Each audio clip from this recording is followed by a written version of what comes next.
All right, we're back again. This is The Drive with Dancing AD and Chris Raff. Look at this guy. If you're watching on the stream, you're seeing some amazing moves, which I might have used a couple this weekend when I was downtown. I just said, stay within my shoulders. You were dancing to keep the pain away. Within my shoulders. Hey, I want to read this real quick. Scott and Stonebrook, appreciate you, man. You got a lot of truth there. I think a lot of kids just want to be part of the team and enjoy the social aspect and being around their friends. They don't all have to be the killer instinct that the helicopter parents have. Spot on, bro. But learn from the coaches like you and the ones we've had as well. Such a teamwork, responsibility, effort, and exercise. Some just want to have fun. Thanks for inviting those kids. Absolutely, Scotty. And those are, in fact, many times, those are the kids that hold your program together, hold your team together, because they're the ones encouraging everybody else. So, Scott, definitely spot on. Appreciate it.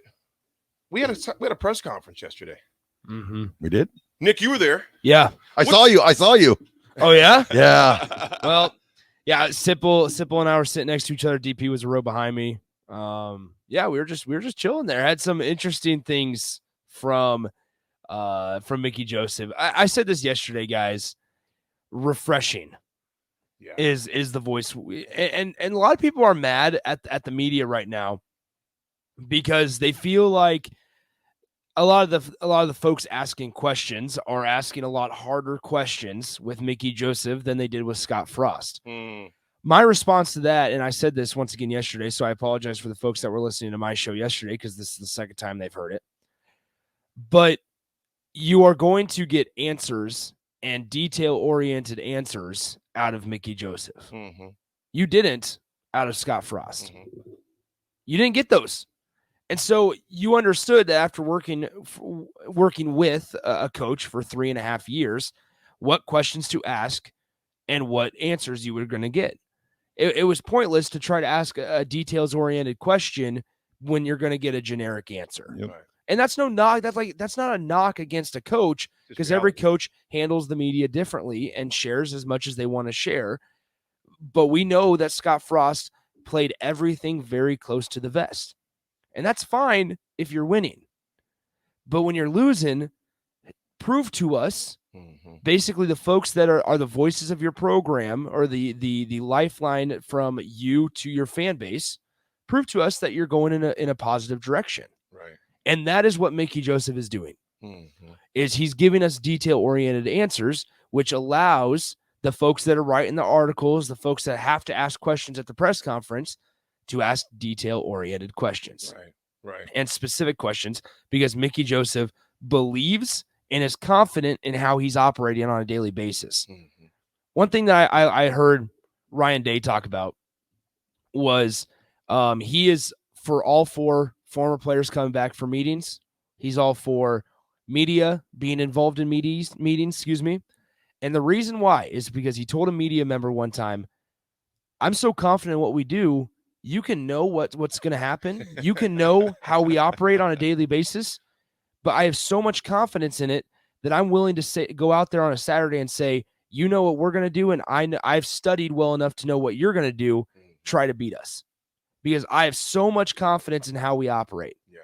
And I'm not saying it's to that extent or needs to be to that extent, but that's where Mickey Joseph is at.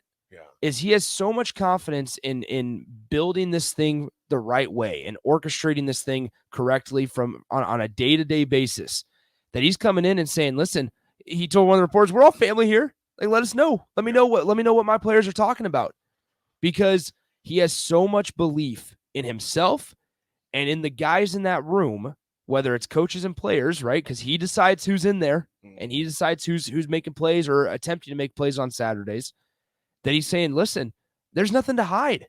Right. We don't need to hide anything because I have confidence in what I'm doing. When you don't have confidence or you think that people won't be on your side, that is when you start hiding things, because you want to manipulate the message to try to make people believe that you're doing something you're not doing.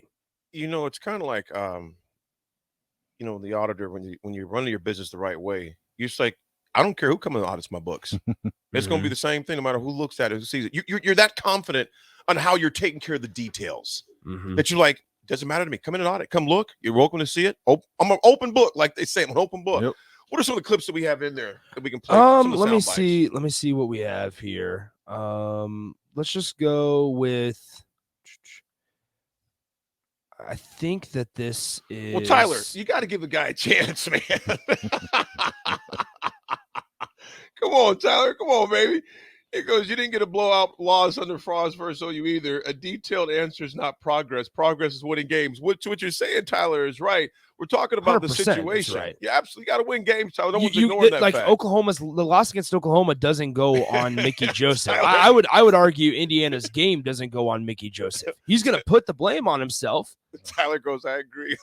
Tyler, love you, homie. Yeah, like I here's the thing. Unfortunately, you can't put it on Mickey Joseph. Punches, baby. Yeah, no. No, Tyler keeps us in check. Yeah, Tyler keeps us in check. Okay. Here's a good one I think to start out with. Ooh, the computer.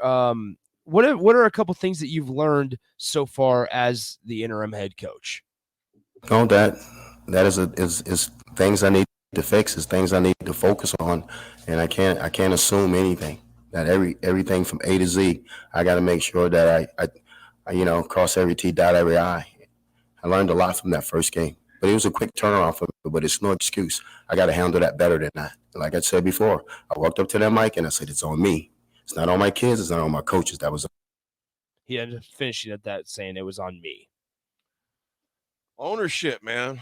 It's easy to I think sometimes some coaches can try to outwit you with their answers. Talk schematics and start talking about B gap, C gaps, and they're talking about 3 technique compared to 7 technique. And obviously, most of the reporters are pretty astute when it comes into the fine comb. They may get lost in that, and some coaches may try to get you into things like that. So it kind of deflects away from what happened on the field. You're not as knowledgeable as I am, right? So don't think you know more than I do. Yeah, that's irritating sometimes. Yeah, just like don't question me with your questions. Almost like we're at a press conference. What do you expect? You're going to get hard answers. Yeah. I mean, hard questions. Well, and at the time, you're 15-29. Yeah. And you're the highest paid employee of the state. Yep. Numbers don't lie, man. Let us know what you're doing to fix this. Yeah. Tell us, because obviously, right, we're gonna have the people that text in or call in or whatever that say, the proof that matters is on Saturdays, and that's true. But when you're at the start of fall camp, you can't play on Saturdays. You're not playing on Saturdays yet. So that's when that all comes to kind of fruition. Bubba says it's in the stream. I love the Bob Diaco. The strain. Hey, Bubba. Bob Diaco, take it. It was the strain. I remember I watched. Bob Diaco was great. Oh, Bobby D. So that's you could argue. Oh, the memories. Hey, dog.